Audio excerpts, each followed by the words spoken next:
មានបញ្ហាពីរសំខាន់ដែលបងប្អូនគួរដឹងគឺទី1បញ្ហាវិបត្តិផ្លូវភេទនិងវិបត្តិនៃសុខភាពបន្តពូជជំរាបសួរបងប្អូនអ្នកគ្នាថ្ងៃនេះខ្ញុំចង់នាំបងប្អូនអ្នកគ្នាឲ្យដឹងអំពីផលវិបាកនៃការរលាកបំពង់អេពីឌីឌីមរ៉ាំរ៉ៃព្រោះកាលពីវីដេអូមុនហ្នឹងខ្ញុំបាននិយាយអំពីរោគសញ្ញានៃការរលាក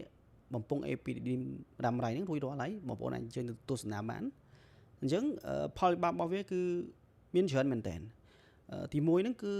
ការឈឺចាប់នៅក្នុងថង់ពងស្វាសអញ្ចឹងការឈឺចាប់រ៉ាំរ៉ៃនៅក្នុងថង់ពងស្វាសហ្នឹងមិនមែនឈឺនៅកន្លែងថង់ពងស្វាសហ្នឹងតែមួយកន្លែងទេវាអាចរាលដាលទៅតាមចង្វាយកលៀនយើងហ្នឹងហើយអាចចាក់មក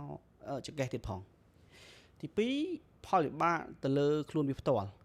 ផលវិបាកទៅលើខ្លួនវាផ្ទាល់ទី1វាអាចឲ្យបំពង់អេពីឌីឌីមហ្នឹងឡើងអាប់ខ្សែឬក៏បោសហើយទី2វាអាចធ្វើឲ្យលើបំពង់អេពីឌីឌីមហ្នឹងក្រោយពីរលាកហ្នឹងគឺឡើងក្រិននៅលើបំពង់តែម្ដងក្រៅពីនោះក៏វារាលដាលទៅសរីរាង្គផ្សេងទៀតដូចជាទៅលើពងស្វាសវាបង្កឲ្យមានការរលាកពងស្វាសនិងអាចធ្វើឲ្យពងស្វាសរួមទូចទៅហើយក៏អាចបង្កឲ្យមានជំងឺទឹកដក់នៅក្នុងថង់ពងស្វាសផងដែរបើមួយទៀតគឺវារាលទៅជំងឺរាលទៅសរីរាង្គកំពេញប្រូស្តាតដែលវាអាចបង្កឲ្យមានការរលាកកំពេញប្រូស្តាតរ៉ាំរ៉ៃទៀតផងហើយក្រៅពីបញ្ហាទាំងអស់ហ្នឹងវាក៏បង្កឲ្យអ្នកជំងឺចំពោះវិបត្តិផ្លូវភេទ